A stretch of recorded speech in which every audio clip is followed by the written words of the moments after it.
स्वागत आहे तुमचं पुन्हा एकदा नवीन व्हिडिओमध्ये। आज आपण भेट देत आहोत किल्ले भुदरगड आणि हे किल्ले भुदरगडाचे मुख्य असे प्रवेशद्वार।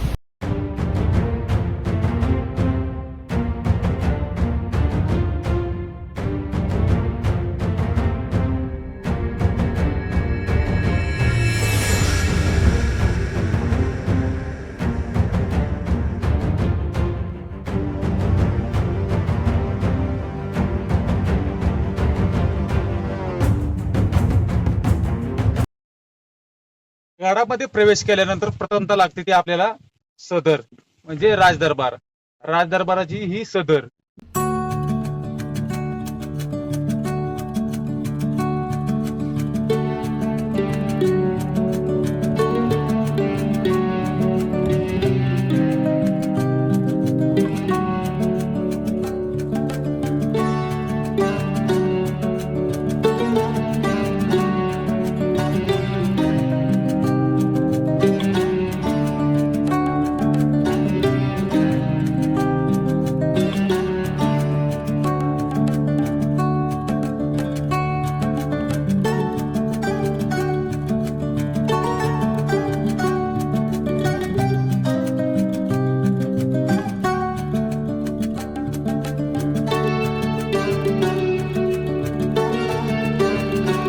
तर राजसदरेच्या बाजूला अगदी जवळ चिटकून लागते ते आपल्याला शिव मंदिर प्राचीन आणि छत्रपती शिवाजी महाराजांचे नूतन मंदिर म्हणजे आता नंतरच्या काळामध्ये बनवण्यात आलेले।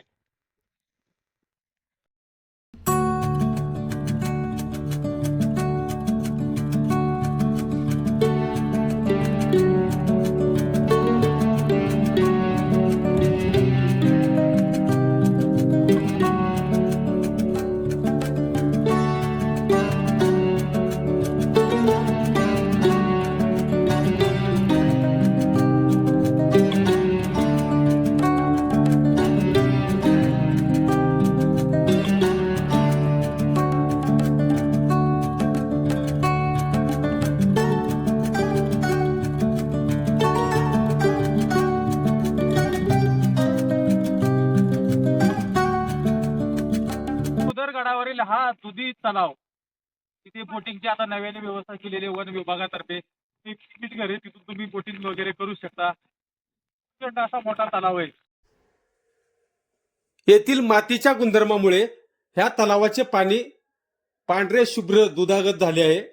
त्याच्यामुळे ह्या तलावाला दुधीसागर तलाव असे म्हटले जाते।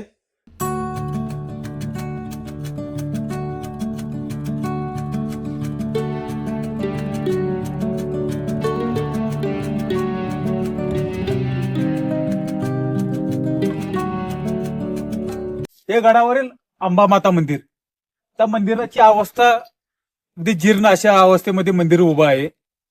मंदिरातील मूर्ती ही अगदी सुरेख आणि व्यवस्थितपणे आहे। मंदिराची पूर्णतः पडझड झाली आहे।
कोल्हापूर पासून फक्त 63 किलोमीटर अंतरावर असणारा हा किल्ला भुदरगड तालुक्याचे प्रमुख ठिकाण म्हणजेच गारगोटी पासून फक्त 4 किलोमीटर अंतरावर आहे।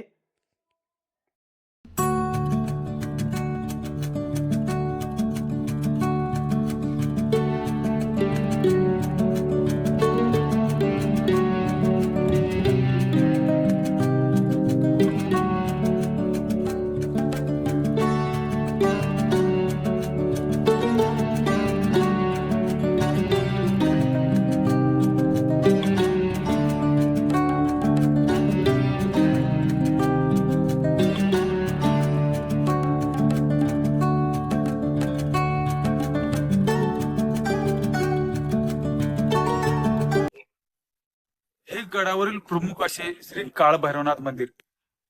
हे मंदिर खूप प्राचीन आहे आणि गडावरील ही प्रमुख देवता आहे.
गडावरची ही कुलदेवता हे मंदिर प्राचीन आणि खूप सुंदर आहे आणि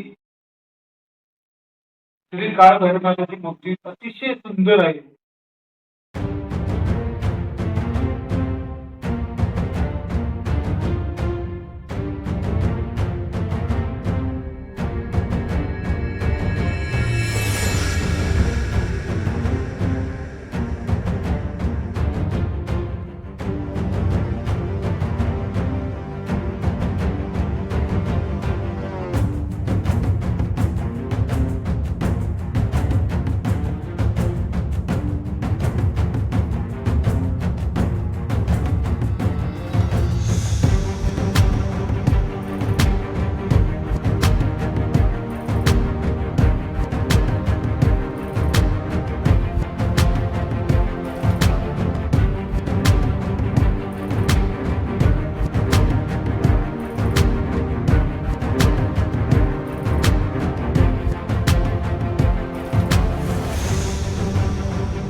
हा गड शिलाहार राजा भोज दुसरा याने 12व्या शतकात बांधला.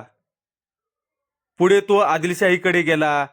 आदिलशाहीत बरीच वर्षे काढल्यानंतर इसवी सन 1667 मध्ये छत्रपती शिवाजी महाराजांनी हा गड जिंकून घेतला व या गडाला महत्त्वाचे असे लष्करी ठाणे बनविले. परंतु मोगलांनी हे ठाणे ताब्यात घेण्यात अल्पावधीत यश मिळविले व हा गड परत मोगलांच्या ताब्यामध्ये गेला. पुढे मराठ्यांनी भुदरगडावर हल्ला करून तो जिंकून तर घेतलाच, पण मोगलांच्या प्रमुख सरदारास ठार मारले व मोगलांची निशाणे गडावरील भैरवनाथ मंदिरास अर्पण केली. ती निशाणे आजही भैरवनाथ मंदिरात आहेत.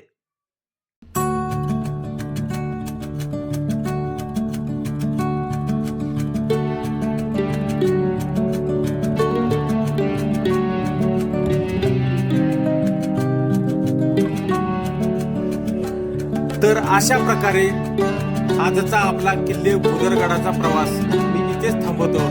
पुन्हा भेटूया नवीन व्हिडिओमध्ये.